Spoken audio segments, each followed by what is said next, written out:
이제 함께 하나님 말씀 보겠습니다. 하나님 말씀은 구약성경 창세기입니다. 창세기 50장 1절부터 14절 말씀입니다. 창세기 50장 1절부터 14절 말씀입니다. 구약성경 80페이지에 있습니다. 우리 한 절씩 교독하겠습니다. 창세기 50장 1절부터 14절 제가 먼저 읽습니다. 요셉이 그의 아버지 얼굴에 굽으려 울며 입 맞추고 그 수종드는 의원에게 명하여 아버지의 몸을 향으로 처리하게 하매 의원이 이스라엘에게 그대로 하되 40일이 걸렸으니 향으로 처리하는 데는 이 날수가 걸림이며 애굽 사람들은 70일 동안 그를 위하여 곡하였더라.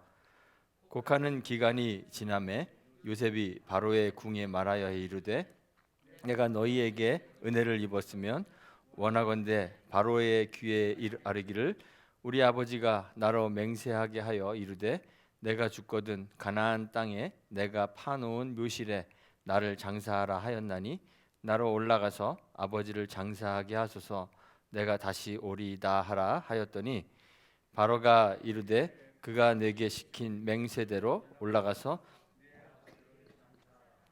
요셉이 자기 아버지를 장사하러 올라가니 바로의 모든 신하와 바로 궁의 원로들과 애굽 땅의 모든 원로와 요셉의 온 집과 그의 형제들과 그의 아버지의 집이 그와 함께 올라가고 그들의 어린 아이들과 양떼와 소떼만 고센 땅에 남겼으며 병거와 기병이 요셉을 따라 올라가니 그때가 심히 컸더라.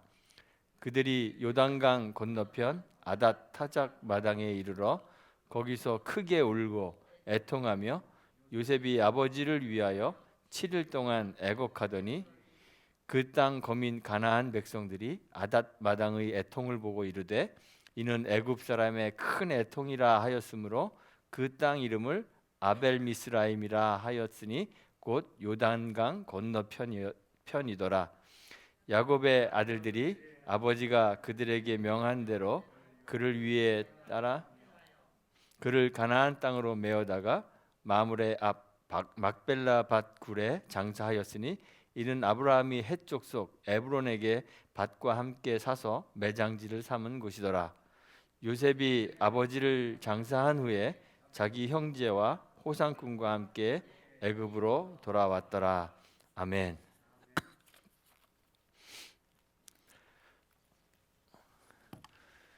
참 오랜만에 창세기로 다시 돌아왔습니다. 제가 언제부터 창세기를 설교를 시작했나 찾아보니까 벌써 딱 2년 됐더라고요. 이제 2년하고 첫 주가 되고 있습니다. 이제 이번 주 하고 아마 다음 주까지 하면 2년에 걸친 창세기 여행을 저희들이 마치게 됩니다.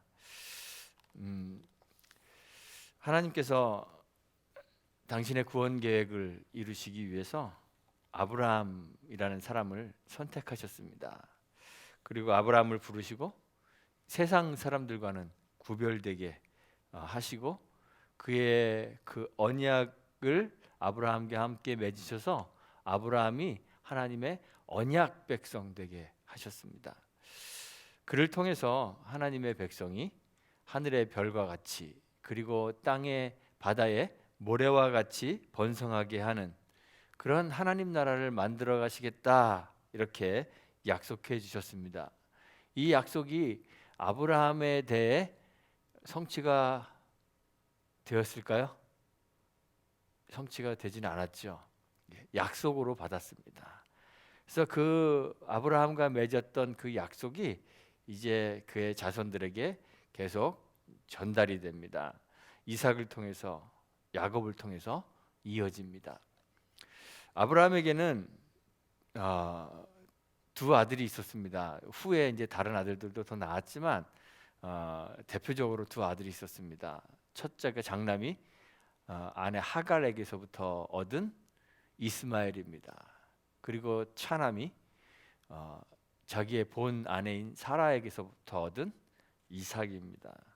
두 아들이 있었습니다. 그런데 하나님께서는 둘 중에 사라가 낳은 이삭만을 선택하셔서 그 이삭을 통해서 언약의 그 계승이 되도록 그렇게 하셨습니다. 이삭도 두 아들을 낳았습니다. 쌍둥이였죠. 에서와 야곱입니다. 쌍둥이 가운데 에서가 장남으로 태어나고 야곱이 차남으로 태어났습니다. 그런데 역시 하나님께서는 이 두 아들 가운데 야곱만 선택하셨습니다. 그래서 성경에 보면 에서는 미워하고 야곱은 사랑하셨다 그렇게 기록합니다. 야곱을 사랑하셔서 아브라함과 맺었던 그 언약이 이제 두 아들 가운데 야곱을 통해 이어지게 하셨습니다. 야곱은 두 명의 아내와 두 명의 처업을 통해서 총 12명의 아들을 낳았습니다. 그런데 이번에는 하나님께서 12명의 아들 가운데 한 아들을 선택하셔서 언약의 계승자가 되도록 하지 않으셨습니다. 언약의 자리를 이어가는 그 일을 야곱의 12아들 가운데 한 사람에게만 맡기지 않으셨습니다. 12명 모두가 언약의 당사자가 되게 하셨죠. 야곱의 이름을 이스라엘이라 이렇게 고쳐 부르시고 야곱의 그 12명의 아들들로부터 만들어질 그 민족의 이름을 이스라엘이다 이렇게 부르게 하셨습니다. 그리고 그 이스라엘 민족 자체가 이제는 언약 백성이 되어 하나님과 여호와 하나님과 하나님 백성의 관계를 맺게 하셨습니다. 그래서 이제는 1인 전승으로 내려오던 그 구약 시대의 족장 시대가 야곱을 끝으로 끝나게 되는 거예요. 아브라함, 이삭, 야곱으로 이어지던 족장의 시대가 끝나고 이제 야곱의 12명의 아들들이 거기에 플러스해서 요셉의 두 아들 에브라임과 므낫세가 포함돼서 그 13 지파가 이제 형성이 되는 것입니다. 아브라함으로부터 이어지고 있는 그 언약의 내용이 뭘까요? 세 가지가 있습니다. 하나는 땅의 약속입니다. 가나안 땅을 주시겠다는 땅의 약속이고, 하나는 자손의 약속입니다. 큰 민족을 이루게 하시겠다는, 하나는 복의 약속입니다. 내가 너로 복이 되게 하겠다. 그래서 복의 근원이 됩니다. 아브라함에게 축복하는 자는 축복을 받고 아브라함을 저주하는 자는 저주를 받습니다. 아브라함이 그의 가족, 형제들과 하란에 거주하고 있을 때 하나님이 그를 부르셨습니다. 너는 너의 고향과 친척과 아버지의 집을 떠나서 내가 내게 보여줄 땅으로 가라. 이렇게 창세기 12장 1절에서 말씀하셨습니다. 그리고 그에게 약속하시기를 큰 민족을 이루고 또 그에게 복을 주어 그의 이름을 창대하게 하겠다. 이렇게 약속하셨습니다. 그리고 아브라함이 그 하나님의 말씀에 순종하여서 고향과 아버지의 집과 친척과 모든 것을 다 떠나서 이제 부르심에 순종하고 하란을 떠나고 가나안 땅으로 들어가서 세겜 땅 모래 상수리 나무에 이르렀을 때 하나님이 다시 그에게 나타나셨습니다. 그리고 다시 다른 약속을 또 하나 해주십니다. 그것이 땅의 약속입니다. 내가 이 땅을 내 자손에게 주겠다 약속해 주셨습니다. 그래서 이 세 가지의 그 내용의 언약이 이루어집니다. 아브라함이 복이 되는 약속과 큰 민족을 이루는 자손의 약속과 가나안 땅을 차지하는 이 약속이 언약의 그 중심 내용이 되어서 그의 자손들에게로 이삭에게로 야곱에게로 이어지는 것입니다. 그런데 성경을 우리가 읽어보면 아브라함은 이 약속을 받았지만 그가 죽는 날까지 자기가 죽어서 묻힐, 자기 아내가 죽어서 묻힐 매장지를 제외하고는 작은 땅조차 갖지 못했습니다. 뿐만 아니라 100세가 될 때까지 언약을 계승할 아이도 갖지 못하여서 전전긍긍 고민하며 살았습니다. 하나님이 겨우 이삭 하나를 언약의 계승자로 주셨기 때문에 이삭 한 사람을 통해서 그 언약이 계승되었습니다. 이삭도 크게 다르지 않습니다. 아브라함의 그 언약을 이삭이 이제 물려받았습니다. 그래서 이삭이 언약의 당사자가 되었습니다. 그런데 이삭도 언약의 계승자가 되었지만 넓은 땅을 차지하지 못했습니다. 여기저기 옮겨다니며 살았습니다. 뿐만 아니라 오랫동안 아이를 갖지 못하다가 기도해서 겨우 에서와 야곱이라는 쌍둥이를 낳았습니다. 하지만 그 역시 에서는 하나님이 미워하시고 야곱만 사랑하셔서 야곱 한 사람을 통해서만 언약이 계승되게 되었습니다. 야곱에 대해 와서야 이제 하나님의 약속이 이루어지나 보다 싶을 정도로 많은 자손을 낳게 되었습니다. 무려 12명의 아들을 낳았습니다. 그런데 야곱은 그 12명의 아이를 낳는 동안 참 불행하게도 2번이나 약속으로 받은 그 가나안 땅을 떠나야 했습니다. 언약의 계승자가 되려는 욕심 때문에 아버지 이삭을 속이고 형에게 주려고 했던 그 축복을 가로챘죠. 분노하고 살기를 풀풀 풍기고 다니는 그 에서의 위협을 피하기 위하여 그의 친족 가운데서 아내를 얻겠다라는 핑계로 밧단 아람으로 하란으로 도망갑니다. 그리고 거기서 그냥 형의 심기가 누그러질 때까지 한 며칠 또는 몇 달 지내다 온 것이 아니라 무려 20년이 넘는 세월을 가나안 약속의 땅을 떠나서 살게 됩니다.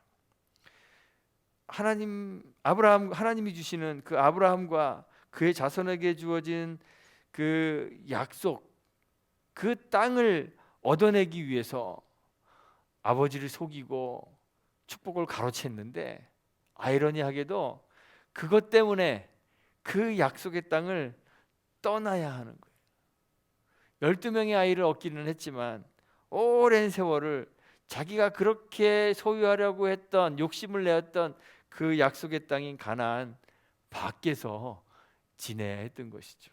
참 아이러니하지 않습니까? 그리고 2번째 가나안을 떠나는 것은 온 세계에 불어닥친 그 극심한 기근 때문에 그렇습니다. 이번에는 이집트, 애굽으로 이주했습니다. 자기가 사랑하는 그 아들 요셉을 잃어버린 것 때문에 평생을 가슴 졸이며 살았는데 요셉을 찾았다는 얘기를 들었습니다. 심지어는 요셉이 애굽의 총리가 되었다고 그런 소리를 들었습니다. 그런데 그런 자기의 그 잃어버린 아들을 찾은 기쁨을 얻은 대신 이번에는 또다시 약속의 땅 가나안을 떠나서 애굽으로 이주해야 했습니다. 오직 애굽에만 충분한 먹을거리가 있었기 때문에 살기 위해서 이번에는 애굽으로 다시 이주합니다. 애굽으로 가서 살 수 있다는 것은 당시에는 사실은 커다란 특권이었습니다. 왜냐하면 애굽에만 먹고 살 만한 것들이 있었으니까요. 애굽에서도 비옥한 그러한 땅인 고센이라는 곳에 자리 잡을 수 있었습니다. 넓은 곳이었습니다. 목초지가 풍부한 곳이었습니다. 그래서 이 고센 지방은 목축을 하며 살고 있었던 야곱과 그의 가족에게는 정말 최적의 장소입니다. 가장 좋은 장소입니다. 거기서 비교적 풍족하게 살았습니다. 그런데 야곱은 결국 자기가 그렇게 소유하려고 했었던 그 약속의 땅 가나안으로 돌아가지 못했습니다. 그 고센 땅에서 세상을 떠나게 되었습니다. 그런데 야곱은 비록 자신의 생전에 다시 가나안 땅으로 돌아가 그 땅을 차지하는 약속의 성취를 볼 수는 없었지만 하나님의 그 약속을 굳게 붙잡고 그 땅을 마치 지금 소유하고 있는 것처럼 소망으로 소유하며 살았습니다. 그가 죽을 날이 가까웠을 때 요셉을 불러서 요셉의 손을 자기 허벅지 아래에 넣게 합니다. 이 허벅지 아래에 넣었다는 것은 그냥 이렇게 다리 밑에 넣는 게 아니라 사실은 그 남성의 고환 밑에 이렇게 집어넣는 것입니다. 거기에 생명이 있기 때문에 생명을 걸고 맹세하는 거죠. 47장 29절부터 31절에 보면 자신을 애굽에 장사하지 않도록 해라 맹세시킵니다. 자신이 죽은 후에 조상의 묘지에 자기를 장사해 달라고 그렇게 유언합니다. 자신의 시체만 가나안으로 돌아가는 것이 아니라 48장 21절에 보면 결국에는 그의 자손들 모두가 하나님의 인도로 그들의 조상의 땅 가나안으로 돌아갈 것이라는 그런 믿음과 소망을 가지고 있었습니다. 아들들에게 아들 12명을 다 모아놓고 축복을 마친 후에도 다시 한번 함께 모인 모든 아들들에게 당부합니다. 자신의 선조들과 함께 가나안 땅 그 막벨라 밭에 있었던 그 굴에 자신을 매장해 달라고 장사해 달라고 당부합니다. 거기에 그 아브라함이 샀던 그 밭에 아브라함이 묻혀 있고 아브라함의 아내인 사라가 묻혀 있고 자신의 아버지인 이삭이 묻혀 있고 어머니인 리브가가 묻혀 있고 자신의 첫 번째 아내였던 레아가 묻혀 있는 그곳에 자신을 장사해 달라고 요청합니다.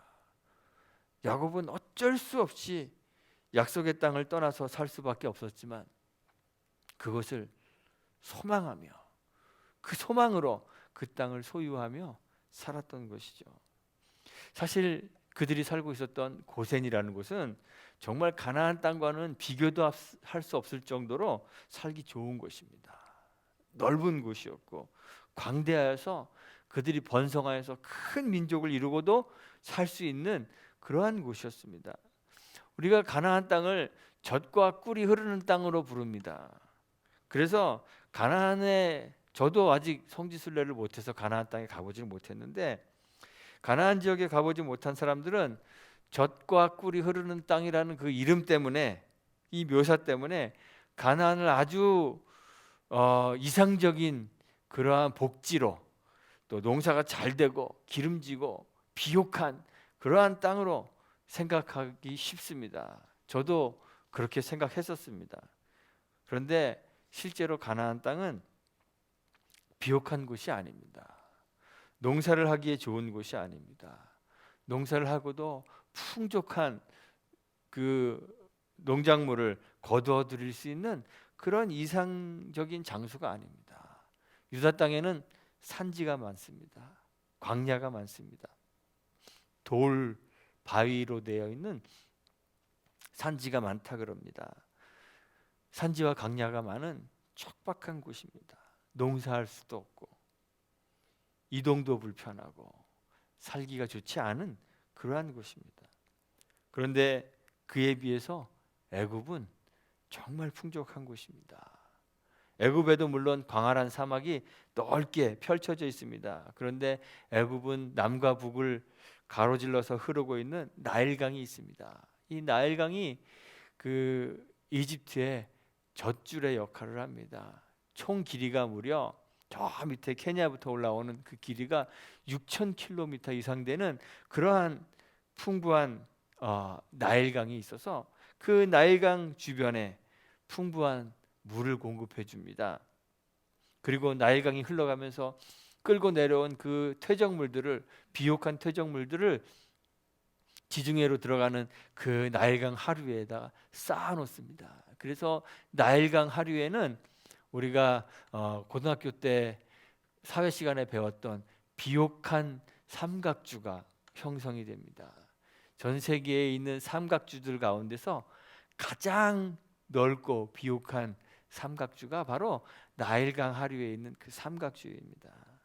거기에 얼마나 많은 농작물이 거기서 소출이 되는지 산출이 되는지 로마 시대 때부터 이 이집트가 유럽의 곡물 창고 역할을 했습니다. 거기서 음식을 가져다가 그 로마 사람들이 유럽 사람들이 먹고 살 정도로 그렇게 풍부한 곳입니다. 야곱과 그의 자손들이 살고 있었던 고센이라는 지역은 그 비옥한 삼각주 안에 위치하고 있었기 때문에 농사를 지을 수도 있고 또 목초지가 넓어서 양과 소와 그 염소 떼들을 몰고 다니며 먹일 수 있는 아주 이상적인 장소였습니다. 후에 모세 시대에 이스라엘 민족이 노예로 전락하여서 애굽 사람들의 박해를 받고 압제를 받고 그럴 때에야 애굽을 탈출하고 싶은 마음이 생기겠지만 아직 요셉의 영향력이 크고 사람들이 극진한 대접을 하고 있는 이때에 애굽을 떠날 마음이 생기겠습니까? 저희 한번 나라 생각해 보면 저희 나라 전쟁 끝나고 아주 못 살고 정말 먹을 것도 없고 할 때야 미국이 그 드림랜드였잖아요. 그래서 많은 사람들이 미국을 오고 싶어 했습니다. 그 당시에만 해도 미국의 그로서리 같은 거 사진 보면 막 그로서리 안에 먹을 것들이 꽉꽉 차 있고 사람들이 자동차를 타고 다니고 그런 모습을 보면서 야, 저건 정말 이상향 패러다이스가 저기 미국이다 이렇게 생각했어요. 그 당시에 미국에 오셨던 분들이 막 한국 가고 싶은 마음이 있었겠어요. 지금이야 한국이 잘 사니까 이제 한국 갔으면 좋겠다 이런 마음이 들지만 여기 애굽의 고센 지역이야말로 야, 정말 젖과 꿀이 흐르는 땅이구나 이렇게 생각하며 삶을 누리느라 아마 정신들이 없었을 거예요. 야곱과 오늘 성경 본문에는 야곱과 요셉의 장례식이 나옵니다.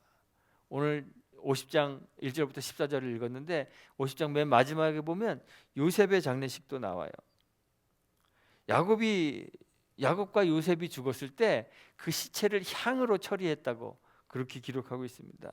그런데 향으로 처리하는데 무려 시간이 얼마나 걸렸냐면 40일이나 걸렸습니다. 미라를 만드는데 머미라고도 하죠. 미라를 만드는데 그 역사가였던 헤로도투스에 의하면 죽은 사람의 코를 통해서 뇌 이런 것들을 다 긁어낸다고 합니다.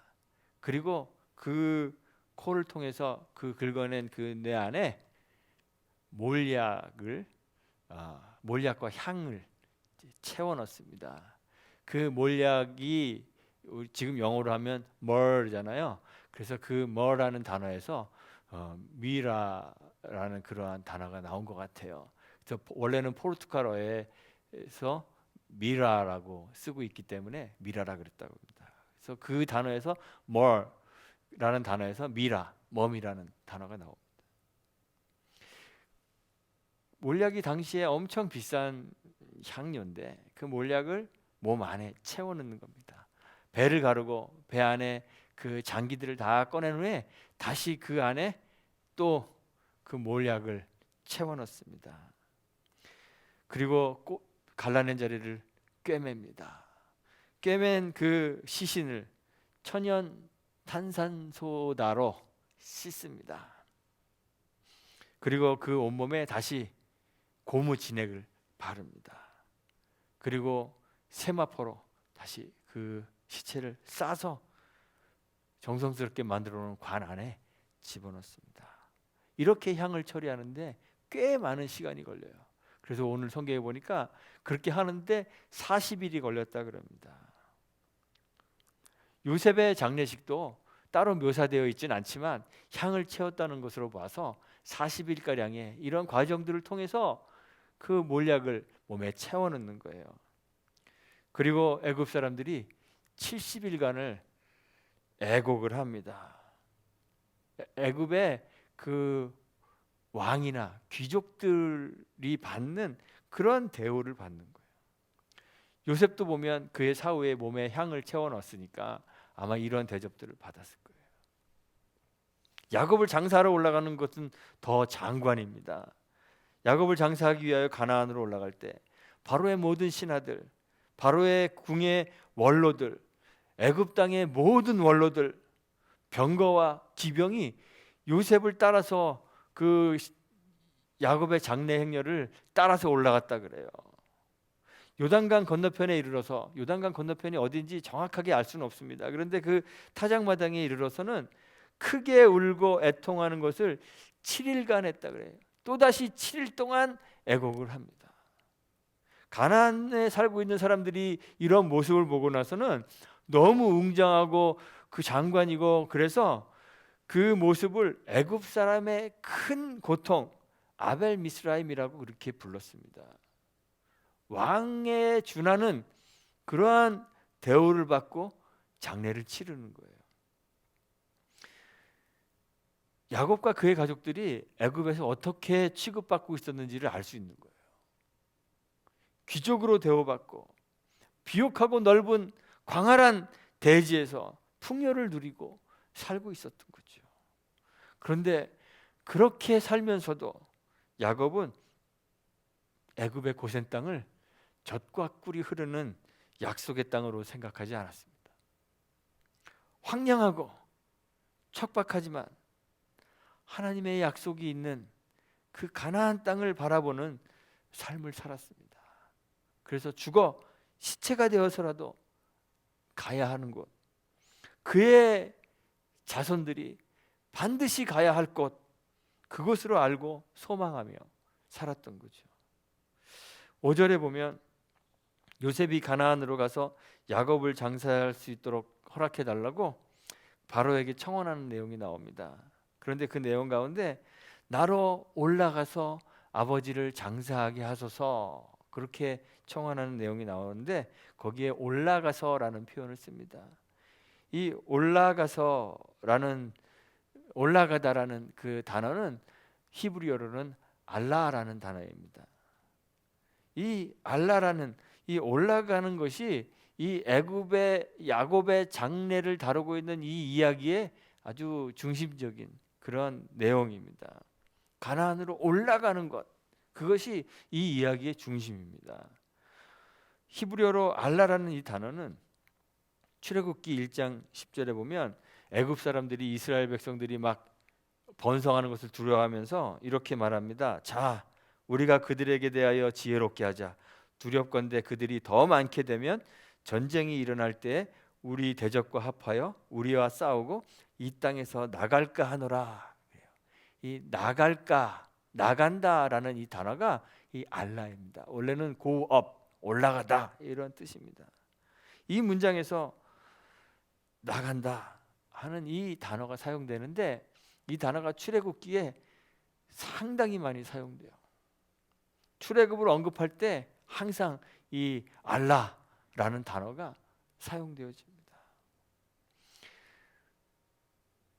또한 야곱의 장래 행렬을 묘사할 때 보면 거기에 여러 용어들이 나오는데 바로의 신하가 나오고 어린아이들 나오고 양떼와 소떼와 기병들, 떼, 힘이 크다, 이런 묘사들이 나옵니다. 그런데 이러한 묘사들이 출애굽기에 보면 출애굽 기자에 다시 다 나오는 용어들입니다.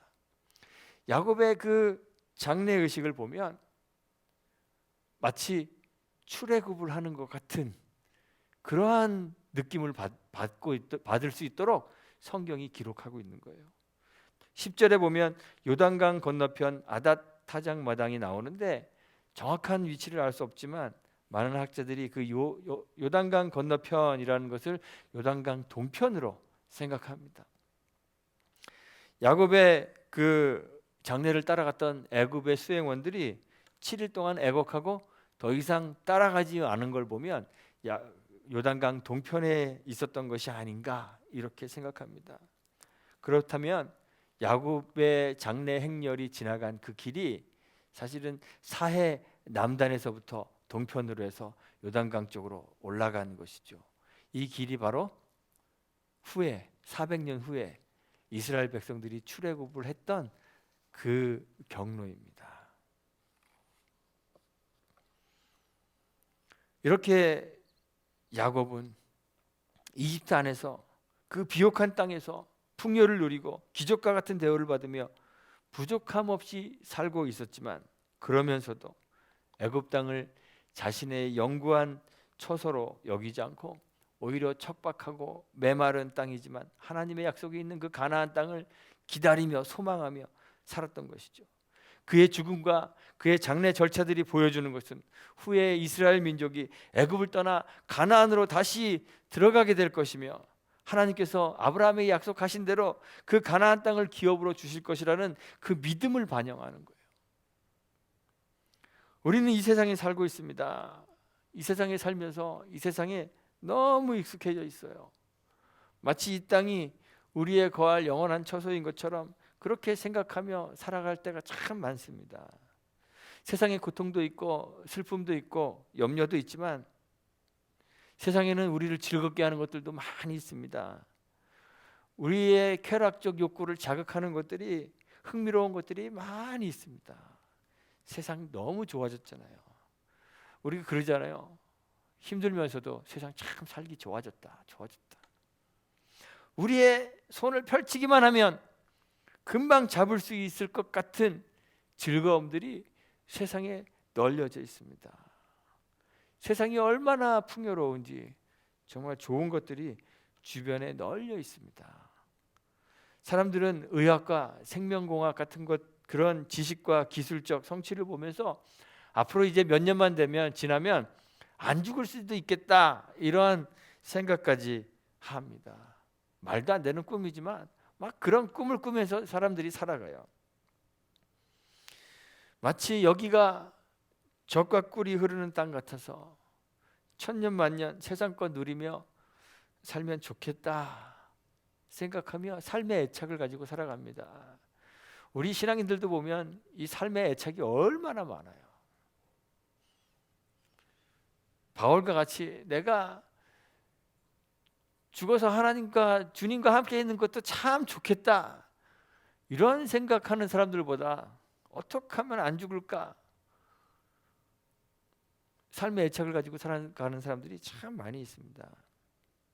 그런데 하나님의 약속이 있는 그 약속의 땅이 여기는 아니지 않습니까? 세상 사람들은 있는지 없는지 확인할 수 없다고 그냥 무시해버리는 하나님 나라, 이 세상의 지혜와 지식과 학문이 거부하는, 손으로 짓지 않은 그런 영원한 도성이 있는 그 나라, 하나님이 우리의 영원한 기업으로 약속하시고 준비하신 그 나라, 그곳이 약속의 땅이 아닙니까? 우리는 아브라함과 같이 이 세상에서는 장막에 거하면서 나그네로 살면서 이방인으로 살면서 하나님이 계획하시고 지으실 터가 있는 그 성을 바라며 살아가야 하는 것이죠. 하늘에 있는 더 큰, 더 아름다운, 더 나은 본향을 사모하며 살아가야 하는 것이죠. 그런데 이 세상에 우리가 애착을 가지고 세상 것을 위해서 살아갑니다. 야곱처럼 풍요와 쾌락이 유혹하는 이 세상을 우리의 영원한 기업으로 받아들이기를 거부해야 되지 않겠습니까? 많은 곡식이 넘쳐나고 짐승을 먹일 푸른 초장이 광활하게 펼쳐져 있는 그 땅을 영원한 기업으로 받아들이기를 거부했던 야곱처럼 우리도 우리의 풍요가 있는 곳, 쾌락이 있는 이 땅을 우리의 영원한 기업으로 받아들이기를 거부해야 하지 않겠습니까? 눈에는 보이지 않고 지금 만질 수 없지만 자신의 아버지였던 이삭도 아직 실체로 받아보지 못했고, 할아버지였던 아브라함도 실체로 받아보지 못했던, 그저 약속으로만 주어졌던 그 땅을 자신의 영원한 기업으로 알고 소망하고 살았던 야곱처럼 우리도 지금 눈에는 보이지 않지만 만질 수도 없는 그 약속으로만 받은 하나님 나라를 소망으로 소유하며 살아가야지 않겠습니까? 지금 우리의 손에 잡히는 것이 전혀 없어 보이지만 약속하시고 성취하시는 하나님을 신뢰한다면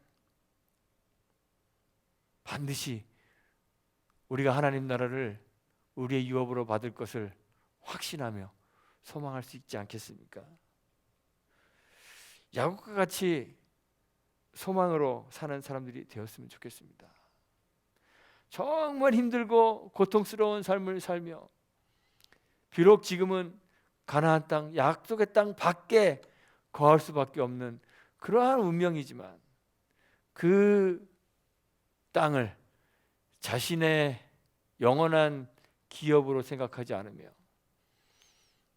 척박한 그곳을 약속으로만 받았던 그곳을 소망하고 죽어서라도 그곳에 묻히기를 원하고 자신의 자손들이 다 그곳으로 올라가 그곳에서 머물 것을, 그것을 유업으로 받을 것을 확신하며 소망으로 살았던 이 야곱처럼 우리도 우리의 손에는 잡히지 않지만 그 영원한 하나님 나라를 소망하며 살 수 있게 되기를 바랍니다.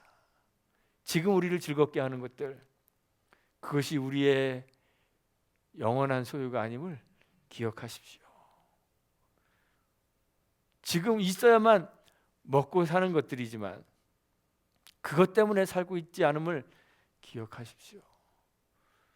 더 나은 본향, 우리를 위해 예비된 영원한 복락이 있는 그 하나님 나라를 소망하며 살아가는 저와 여러분들 되시기를 간절히 소망합니다. 우리를 위해 영원한 복락이 예비되어 있습니다.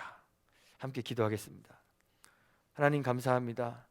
죄로 죽었던 우리들 버려두지 않으시고 구원하시고 그리스도와 함께 하나님 나라의 상속자 되게 하신 것 감사합니다. 잠시 있다 사라질 이 세상에 적을 두고 살며 마치 세상이 영원한 것처럼 이 땅에서 우리의 영혼을 만족시키는 즐거움을 얻을 수 있는 것처럼 세상에 물들어 살지 않도록 도와주옵소서.